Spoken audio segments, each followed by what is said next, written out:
Hello' বন্ধুসকল, আজি এটা ভিডিঅ'লৈ আহিছোঁ। আশা কৰোঁ আপোনালোকে শুনি ভাল পাব। প্ৰায়ে কোৱা শুনো যে ভাগ্যত যি থাকে তাকে হয়। এইটো সঁচা কথা যে ভাগ্যত যি থাকে তাকে হয়, কিন্তু আমি যদি ভাগ্যক ধেই বহি থাকোঁ তেন্তে একো নহ'ব। ভগৱানে আমাৰ ভাগ্যখন লিখিছে, কিন্তু সেই ভাগ্যখনৰ মালিক আমি নিজেই। সেই নিজেই চেষ্টা কৰিব লাগিব আগবাঢ়ি যাবলৈ, নিজৰ পাৰদৰ্শিতা বৃদ্ধি কৰিবলৈ, অসম্ভৱ বুলি জনা কামো কৰিবলৈ আগুৱাই যাবলৈ কুণ্ঠাবোধ নকৰিবা। ডাঙৰ আৰু যথেষ্ট সংখ্যক ভুলৰ মাজেদি নহাকৈ কোনো এজন মানুহে মহান তথা সফল হ'ব নোৱাৰে। এজন মানুহ যদি আন সকলোতকৈ শ্ৰেষ্ঠ হয়, তাৰ অৰ্থ এইটো নহয় যে তেওঁৰ এখন হাত বা এটা চকু বেছিকৈ আছে। তাৰ প্ৰকৃত কাৰণ হ'ল জ্ঞানৰ অনুশীলন। জ্ঞানৰ অনুশীলনৰ দ্বাৰা তেওঁ নিজৰ মন আৰু বুদ্ধিক অধিক তীক্ষ্ণ তথা কাৰ্যক্ষম কৰি তুলিবলৈ সক্ষম হৈছে। ভৱিষ্যতে আমি যি হ'ব বিচাৰোঁ সেয়া বৰ্তমান অৱস্থাৰ কাম কাজে নিৰূপণ কৰে। সেইবাবে আমি কেনেকৈ কি কৰা উচিত সেইটো জনা খুবেই দৰকাৰ। যদি তুমি ছাকচেছ হ'ব বিচাৰিছা, তেন্তে তুমি নিজৰ পথ নিজে বিচাৰি লোৱা। যিমানেই কঠিন নহওক কিয়, তুমি কেতিয়াও পিছলৈ ঘূৰি নাচাবা, আগবাঢ়ি গৈ থাকা। মানুহে তোমাক ভয় খুৱাব, কন্দুৱাব, সদায় এটা নতুন ৰূপ দেখুৱাব, আৰু যিদিনা তুমি তোমাৰ লক্ষ্যস্থান পাবাগৈ, সেইদিনা সেই মানুহবোৰেই তোমাৰ নাম লৈ পিছে পিছে আহিব। কিবা এটা পাবলৈ হ'লে কিবা এটা হেৰুৱাবই লাগিব। হাঁহিবলৈ মন থাকিলে কান্দিবই লাগিব। যদি তুমি সোণৰ নিচিনাকৈ জিলিকিব বিচাৰা, তেন্তে জুই লেখীয়াকৈ জ্বলিবই লাগিব।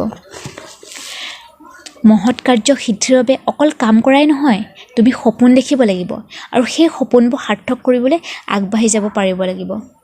মনত ৰাখিবা, টেঙৰালিক লুকুৱাই ৰাখিব জনাটোৱেই হ'ল আটাইতকৈ ডাঙৰ টেঙৰালি। মূৰ্খই আশ্চৰ্য প্ৰকাশ কৰে আৰু জ্ঞানীয়ে সদায় প্ৰশ্ন কৰে। নিজৰ বিষয়ে ভবাটো কেতিয়াও অপৰাধ হ'ব নোৱাৰে। মই এটা কথাই জানো, যিজন মানুহে নিজৰ কথা নাভাবে তেওঁ একোকেই নাভাবে। মহৎ কাৰ্য সমাধা কৰা ব্যক্তিসকলৰ ফালে এবাৰ চোৱা, দেখিবা তেওঁলোকে দুডাল লাখুটিৰ সহায়ত আগবাঢ়ি গৈছে। এডাল হ'ল উদ্যোগী মন আৰু আনডাল আদৰ্শী। আনে দেখা বস্তুবোৰ তুমিও দেখা, কিন্তু সেই বস্তুবোৰৰ বিষয়ে আনে চিন্তা নকৰা কথাবোৰ তুমি চিন্তা কৰা। তেতিয়া তুমি এটা নতুন বস্তু আৱিষ্কাৰ কৰিব পাৰিবা। নিজক যদি তুমি কমজোৰ বুলি ভাবা, তেন্তে সেইটো তোমাৰ এটা ডাঙৰ ভুল। নিজক যদি তুমি কমজোৰ বুলি ভাবি আছা, তেন্তে সেইটো এটা ডাঙৰ ভুল কৰি আছা। আনক সমালোচনা কৰিবলৈ যোৱাৰ আগত নিজক সমালোচনা কৰা। নিজে শুদ্ধ পবিত্ৰ হ'ব পাৰিলেহে আনৰ বিষয়ে মতামত দিয়াৰ যোগ্যতা অৰ্জন কৰিব পাৰিবা। তুমি যিমানেই পঢ়িবলৈ শিকিবা, সিমানেই ভাবিবলৈ শিকিবা। বহুত কথা জনাজন জ্ঞানী বুলি নকয়, আৰু সেই কথাবোৰ যথাযথ প্ৰয়োগ কৰিব পৰাজনহে আচল জ্ঞানী। ইচ্ছাশক্তি প্ৰবল হ'লে জটিলতাই কোনো ধৰণৰ প্ৰতিবন্ধকতাৰ সৃষ্টি কৰিব নোৱাৰে। অতীত আৰু বৰ্তমানক লৈ তৰ্কত লিপ্ত হোৱাতকৈ অৰ্থহীন কথা আৰু একোৱেই নাই। আনে কি কৰিছে তাৰ ভাল বেয়া বিচাৰ কৰাতকৈ আমি নিজে কি কৰি আছোঁ সেইটো ভবা বেছি প্ৰয়োজন।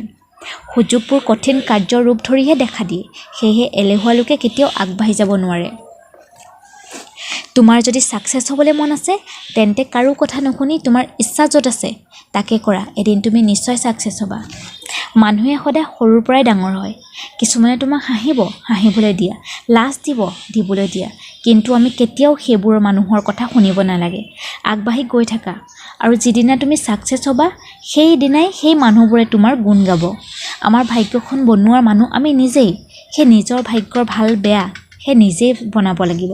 চেষ্টা কৰি থাকা যেতিয়ালৈ তুমি তোমাৰ লক্ষ্যটোত উপনীত নোহোৱা। চেষ্টাৰ অসাধ্য একোৱেই নাই। নমস্কাৰ, মোৰ কথাখিনি শুনি যদি ভাল পালে প্লিজ মোৰ চেনেলটো ছাবস্ক্ৰাইব কৰি দিব, আৰু লাইক, কমেণ্ট আৰু শ্বেয়াৰ কৰিবলৈ নাপাহৰিব। ধন্যবাদ।